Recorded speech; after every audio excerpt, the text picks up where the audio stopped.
WhatsApp champions and welcome back to Grand अकेड।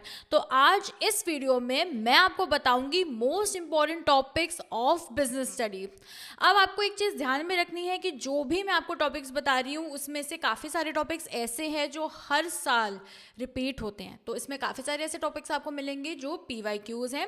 और दूसरी बात आपको ये भी ध्यान में रखनी है कि अगर मैं कोई टॉपिक नहीं आपको बता रही हूँ तो उसका मतलब ये बिल्कुल नहीं है कि आप उसे छोड़ के चले जाओगे।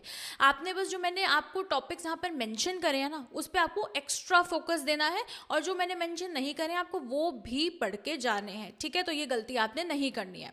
अब जितने भी टॉपिक्स मैं आपको बताऊंगी वो अपने पास आपको नोट करके रखने हैं। तो आप लोग अपनी नोटबुक और पेन जो है वो रेडी रखो। ठीक है, और एक एक टॉपिक को अच्छे से नोट करके रख लेना ताकि आप कोई भी टॉपिक मिस ना कर पाओ। तो चलो फटाफट से हम अपनी वीडियो को शुरू करते हैं। सबसे पहला जो टॉपिक मैं आपको बता रही हूँ वो है ऑब्जेक्टिव्स ऑफ मैनेजमेंट। तो ऑब्जेक्टिव्स क्या है मैनेजमेंट के, ये आपको पता होना चाहिए। नेक्स्ट टॉपिक जो आपके लिए इंपॉर्टेंट है वो है management is an art, science and profession. Majority जो MCQs मैंने देखे हैं वो कंफ्यूजिंग MCQ ना ज़्यादातर हमारे आर्ट और साइंस में से आते हैं, तो उसकी क्लैरिटी ज़रूर रख के जाना। ठीक है, इसके अलावा जो मैं आपको बताऊँ तो dimensions of business environment important है, और इसी में आपका जो डिमोनेटाइजेशन वाला पार्ट है वो इंपॉर्टेंट है। और डिमोनेटाइजेशन का क्या इम्पैक्ट रहा है हमारी इकोनॉमी में, चाहे वो इंटरेस्ट रेट को लेकर हो, चाहे वो कैशलेस इकोनॉमी को हो, चाहे वो हमने जो डिजिटल पेमेंट्स जो आजकल बहुत ज़्यादा हो गई, तो ये सारी चीज़ें आपको ना ध्यान में रखनी है। ठीक है, और चलो अब इसके आगे हम बात कर लेते हैं। तो हमारा जो प्लानिंग चैप्टर है, अब प्लानिंग चैप्टर में सबसे मेजर तो आप डेफिनेशन अच्छे से याद करके चले जाना। ठीक है, तो उसके अलावा लिमिटेशंस प्लानिंग की इंपॉर्टेंट है, प्लानिंग का प्रोसेस इंपॉर्टेंट है, टाइप्स ऑफ प्लान्स भी इंपॉर्टेंट है। यूजुअली कुछ ऐसे मैंने एक बार सैम्पल पेपर में भी नोट किया था कि टाइप्स ऑफ प्लान से ना एक केस बेस्ड क्वेश्चन आ रखा था। ठीक है, तो टाइप्स ऑफ प्लानिंग भी आपको प्रिपेयर करना है।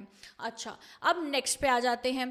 तो नेक्स्ट जो मेरा टॉपिक है वो है ऑर्गेनाइजिंग, और ऑर्गेनाइजिंग का आपको ऑर्गेनाइजिंग का स्ट्रक्चर, ऑर्गेनाइजिंग का प्रोसेस, ये आपको ज़रूर से करके जाना है। ठीक है, और एक और टॉपिक मैं आपको बता देती हूँ, जैसे अथॉरिटी एंड रिस्पॉन्सिबिलिटी का जो टॉपिक है, ठीक है, ये हमारे फ्यूल के प्रिंसिपल्स में भी आता है। तो अथॉरिटी और रिस्पॉन्सिबिलिटी का डिफरेंस क्या है थोड़ा सा ये समझ लेना, डिसेंट्रलाइजेशन वर्सेस डेलीगेशन करके जाना।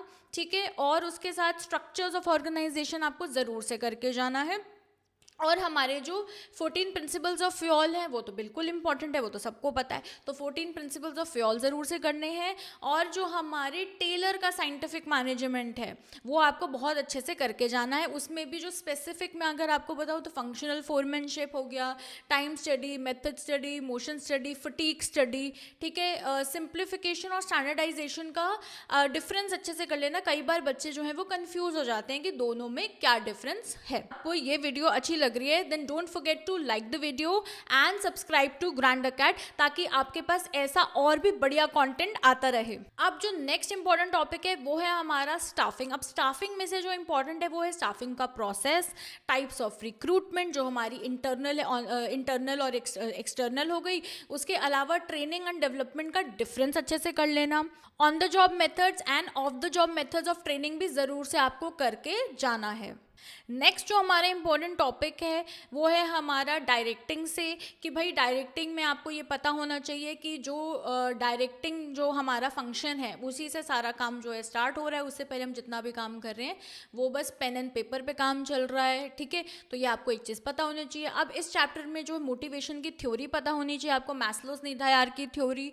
ठीक है, इसके एग्जाम्पल्स भी करके चले जाना, और डायग्राम्स भी आपको ज़रूर से करके जाना है, उसको स्किप नहीं करना। फिर आता है हमारा टाइप्स ऑफ लीडरशिप। ठीक है, 3 तरीके की लीडरशिप है हमारे पास, वो करके जानी है। और जो नेक्स्ट टॉपिक है इंपॉर्टेंट हमारा वो है कम्युनिकेशन। तो कम्युनिकेशन का मीनिंग, कम्युनिकेशन का प्रोसेस, और जो बैरियर्स टू कम्युनिकेशन है वो भी आपको अच्छे से करके जाना है। अब ये जितने भी मैंने अभी तक आपको टॉपिक्स बताए हैं जिसमें रिक्वायर्ड है, जैसे स्केलर चेन इंपॉर्टेंट है तो स्केलर चेन का आपको डायग्राम पता होना चाहिए, मैस्लोस नीड हायरार्की थ्योरी का डायग्राम आपको पता होना चाहिए। ठीक है, लेवल्स ऑफ मैनेजमेंट है तो उसमें हमारे पास एक पिरामिड आता है, वो आपको पता होना चाहिए। तो ये डायग्राम्स भी आपके लिए ज़रूरी हैं, क्योंकि अगर आप विजुअल रिप्रेजेंटेशन पे अपने पेपर में डालोगे तो काफ़ी अच्छा प्रेजेंटेशन का इफेक्ट भी पड़ेगा और आपको अच्छे मार्क्स भी मिल जाएंगे। तो बाय द वे, आगे जाने से पहले मैं आपको बता दूं कि ग्रैंड अकेडमी ने अपना बिजनेस स्टडीज़ का कोर्स है वो लॉन्च कर दिया है, and the instructor for the course is me. मैं ही आपको बिजनेस स्टडीज़ पढ़ाऊंगी। तो अगर आप स्मार्टेस्ट तरीके से, शॉर्टेस्ट तरीके से, फास्टेस्ट तरीके से पढ़ना चाहते हो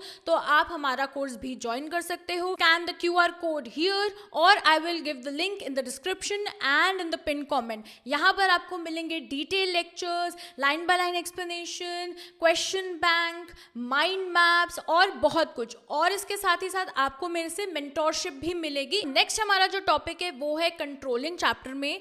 तो कंट्रोलिंग का एक तो आप प्रोसेस ज़रूर करके जाना, और एक ना छोटा सा बड़ा इंटरेस्टिंग सा टॉपिक है जो है हमारा प्लानिंग और कंट्रोलिंग का क्या रिलेशनशिप है। यूजुअली एक स्टेटमेंट ऐसी आ जाती है कि planning and controlling backward looking है, फॉरवर्ड लुकिंग है, या फिर both are backward and forward looking. तो ये भी आपको अच्छे से प्रिपेयर करके जाना है। जो इंपॉर्टेंट टॉपिक है हमारा वो है सिलेक्शन टेस्ट। जो भी है हमारे जितने भी टेस्ट है ना, उसका डिफरेंस भी करके चले जाना। कई बार बच्चे कंफ्यूज हो जाते हैं कि इंटेलिजेंट टेस्ट क्या है, एप्टीट्यूड टेस्ट क्या है, ठीक है। तो ये भी थोड़ा सा ध्यान में आपको रख के जाना है। अब हम जो नेक्स्ट टॉपिक कर रहे हैं वो हमारे लिए इम्पॉर्टेंट है कि डिविडेंड डिसीजन कैसे लेना है, फैक्टर्स कौन कौन से हैं वो आपको ध्यान में रखना है। अब इन चैप्टर्स में जो भी हमारे पास रेशोज़ हैं, है ना, डेट टू इक्विटी रेशो वगैरह हो गई, इंटरेस्ट कवरेज रेशो हो गई, ये सब के फॉर्मूले आपके लिए इंपॉर्टेंट है। और छोटा छोटा न्यूमेरिकल भी कभी कभार देखने को हमें मिल जाता है, तो वो जो छोटा सा न्यूमेरिकल है वो भी आपको प्रिपेयर करके जाना है। फाइनेंशियल प्लानिंग का मीनिंग कर लेना, फाइनेंशियल प्लानिंग क्यों ज़रूरी है, किस लिए ज़रूरी है, ये सारी चीज़ें भी आपको करके जानी है। नेक्स्ट टॉपिक जो हमारे इंपॉर्टेंट है वो है कैपिटल बजटिंग डिसीजन। अब कैपिटल बजटिंग डिसीजन एक लॉन्ग टर्म डिसीजन है ना, इसमें हम कैसे डिसीजन लेते हैं, क्या है, ये आपको ध्यान में रखना है। फिर नेक्स्ट टॉपिक जो है वो कैपिटल स्ट्रक्चर पे आ जाता है, तो ये भी आपको पता होना चाहिए। और हमारे जितने भी फैक्टर्स हैं, ठीक है, कितने भी हमारे फैक्टर्स हैं हमारे कैपिटल डिसीजन को जो इन्फ्लुएंस करते हैं वो भी आपके लिए इंपॉर्टेंट है, तो उसको भी आपको करके जाना। अब नेक्स्ट जो हमारा इंपॉर्टेंट टॉपिक है वो है हमारी फिलॉसफीज ऑफ मैनेजमेंट। कई बार हो सकता है कि आपको 1 मार्कर में ना क्रोनोलॉजी का सवाल आ जाए, है ना, तो इसके लिए मैं आपको बोल रही हूँ कि फिलॉसफीज क्रोनोलॉजी के लिए भी और वैसे भी प्रिपेयर कर लेना। इसके बाद जो हमारा इंपॉर्टेंट है वो एक ब्रांडिंग का टॉपिक है, ठीक है, तो वो भी आपको करके जाना है। अब ब्रांडिंग में ना छोटे छोटे टर्म्स हैं जैसे ब्रांड एलिमेंट, ट्रेडमार्क, तो ये सारी चीज़ें कर लेना। मैंने देखा था कि सैम्पल पेपर में भी और एक और पेपर में भी मैंने देखा था कि इसका ना एक उन्होंने पिक्चर बेस्ड क्वेश्चन दिया था जिसमें आई डोंट रिमेंबर, मेरे ख्याल कार से ही रिलेटेड वो था, और उसमें उन्होंने पूछा था आपको MCQ में कि ये क्या है, ट्रेडमार्क है, ब्रांड एलिमेंट है, ब्रांड मार्क है कि क्या है, ठीक है। तो ये भी आपको करके जाना है। अब इसके अलावा जो इम्पॉर्टेंट है वो है हमारा कंज्यूमर प्रोटेक्शन में जो रिड्रेसल सिस्टम है, राइट्स ऑफ कंज्यूमर है, ठीक है, ये सब आपको पता होना चाहिए। उसके अलावा अगर मैं आपको बताऊं तो प्राइसिंग इंपॉर्टेंट टॉपिक है आपका। 4 P's, जो 4 P's है हमारे, ठीक है, वो इम्पॉर्टेंट है। प्राइसिंग आप कैसे करते हो, स्ट्रैटेजी, वो इम्पॉर्टेंट है। फिर हमारा जो मैंने आपको बताया ना 4 P's, वो आपके लिए इम्पॉर्टेंट है। उसके अलावा एक क्वेश्चन बताती हूँ मैं, कई बार ऐसा आ जाता है, how is packaging a silent salesman, ठीक है, तो ये क्वेश्चन कई बार आ सकता है, तो इसका भी ध्यान रखना। और लेबलिंग और पैकेजिंग में क्या फ़र्क है ये भी आपको ध्यान होना चाहिए। और जो हमारे 3 लेवल्स है ना ऑफ पैकेजिंग, वो भी आपके लिए ज़रूरी है, तो उसको भी आप स्किप नहीं कर सकते। अब उसके बाद आपको कुछ डिफरेंसेस ध्यान में रखने हैं।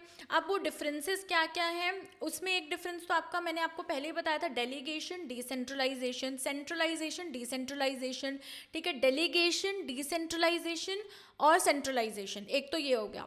नेक्स्ट आपको जो डिफरेंस प्रिपेयर करना है वो है हमारा फ्यूल वर्सेस टेलर का, ठीक है, ये भी अच्छे से प्रिपेयर कर लेना। अथॉरिटी रिस्पॉन्सिबिलिटी का कर लेना। और उसके अलावा जो डिफरेंस आपको करना है वो है ट्रेनिंग एंड डेवलपमेंट का, ठीक है, वो कर लेना। और उसके बाद एक और इम्पॉर्टेंट टॉपिक मैं बता रही हूँ जो है हमारा एडवर्टाइजिंग का, ठीक है, तो एडवर्टाइजिंग कर लेना। और नेक्स्ट आपको जो डिफरेंस करना है वो है personal selling versus PR, public relation versus publicity, और पब्लिसिटी वर्सेस एडवर्टाइजिंग, ये वाले जितने भी टर्म हैं ये अच्छे से आपको करने हैं। इसके डिफरेंसेस को क्लियरली समझ लेना ताकि आपसे कोई भी गड़बड़ ना हो क्वेश्चन करते वक्त। डीमैट अकाउंट, ठीक है, डीमैट अकाउंट कर लेना, उसका जो थोड़ा सा लंबा प्रोसेस है वो कर लेना, ठीक है। कभी कभार जो 6 मार्कर्स होते हैं उसमें ऐसे प्रोसेसेस आ जाते हैं, ठीक है। और इसके अलावा एक और इम्पॉर्टेंट टॉपिक बता देती हूँ जो है हमारा रिस्पॉन्सिबिलिटीज़ ऑफ अ कंज्यूमर, ठीक है। और जो हमारा बिजनेसमैन की तरफ से भी है ना कि बिजनेसेस को क्या करना चाहिए क्या नहीं करना चाहिए, वो भी कंज्यूमर प्रोटेक्शन से करके आपको जाना है। तो मैं आपको फिर से बता देती हूँ कि अगर आपको फास्टेस्ट तरीके से, स्मार्टेस्ट तरीके से अपनी प्रिपरेशन करनी है और आपको अभी तक नहीं समझ में आ रहा है कि आपको बिजनेस स्टडीज़ कहाँ से करो, कैसे करो, टाइम बहुत कम है, तो आप हमारा कोर्स जो है वो ज्वाइन कर सकते हो। यहाँ पर मैं आपको QR कोड दे दूँगी और जो लिंक है कोर्स का वो मैं आपको डिस्क्रिप्शन और पिन कमेंट में दे दूँगी। चलो, अब सारे इंपॉर्टेंट टॉपिक्स तो मैंने आपको बता ही दिए हैं, तो लास्ट में जाने से पहले मैं आपको बता दूं कि डायग्राम्स प्रिपेयर कर लेना। और काफ़ी सारे ना मैं शॉर्ट्स वगैरह देखती हूँ, रील्स वगैरह देखती हूँ, तो आज सारे टीचर्स इन्फोसिस कर रहे हैं कि आप हेडिंग्स पे ध्यान दो, सब हेडिंग्स पे ध्यान दो, तो वो तो करना ही है। और काफ़ी सारे निमोनिक्स भी हम लोग बनाते हैं, पर एक चीज़ मैं आपको एक वेकअप कॉल दे दूँ कि जो बिजनेस स्टडीज़ का पेपर है उसमें काफ़ी सारे क्वेश्चन ऐसे आते हैं जिसमें अब CBSE क्या करता है, आपको पॉइंटर्स दे देता है। जैसे मैंने एक पेपर में देखा था कि उन्होंने अथॉरिटी, रिस्पॉन्सिबिलिटी, स्केलर चेन और एक और आई थिंक सो एस्पेरेट दे कॉप्सी था, वो प्रिंसिपल्स हैं फियोल के, ठीक है। तो ये कुछ प्रिंसिपल्स हैं फियोल के और आपको इनको एक्सप्लेन करना है। तो आपको हेडिंग और सब हेडिंग याद करने से काम नहीं बनेगा सिर्फ, जब तक आप अंदर का मटीरियल अच्छे से समझ के याद नहीं करोगे तो आपको अंदर के मटीरियल पे भी उतना ही फोकस देना है जितना आपको हेडिंग्स और सब हेडिंग्स पे देना है, कीवर्ड्स पे ध्यान देना है, ठीक है। तो कुछ चीज़ें बता देती हूँ, जब आप पढ़ रहे हो तो आपको क्या करना है, डायग्राम से फोकस करना है, हेडिंग सब हेडिंग पे, कीवर्ड्स पे फोकस करना है, कॉन्सेप्चुअल क्लैरिटी पे फोकस करना है। अगर आपके पास कॉन्सेप्चुअल क्लैरिटी नहीं है, क्रिटिकल थिंकिंग नहीं है, एनालिटिकल थिंकिंग नहीं है, बिजनेस स्टडीज़ के क्वेश्चन आपसे नहीं बनेंगे, क्योंकि वो पुराना ज़माना था जब आप रट के जाते थे और बिजनेस स्टडीज़ का पेपर आपसे सॉल्व हो जाता था।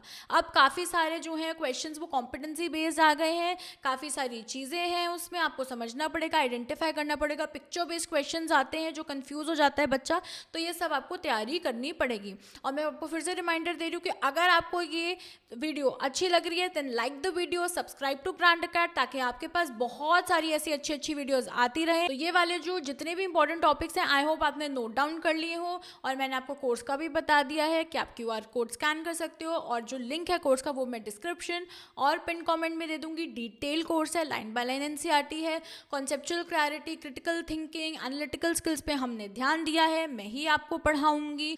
तो ये मैंने आपको जितने भी टॉपिक्स बताए हैं, इसके अलावा भी जितने टॉपिक्स हैं वो भी आपको अच्छे से प्रिपेयर करके जाना है, बिकॉज यू नेवर नो कि कौन सा टॉपिक एक सरप्राइज एलिमेंट बन के आपको एग्जाम में दिख जाए। Till next time, keep winning you champions.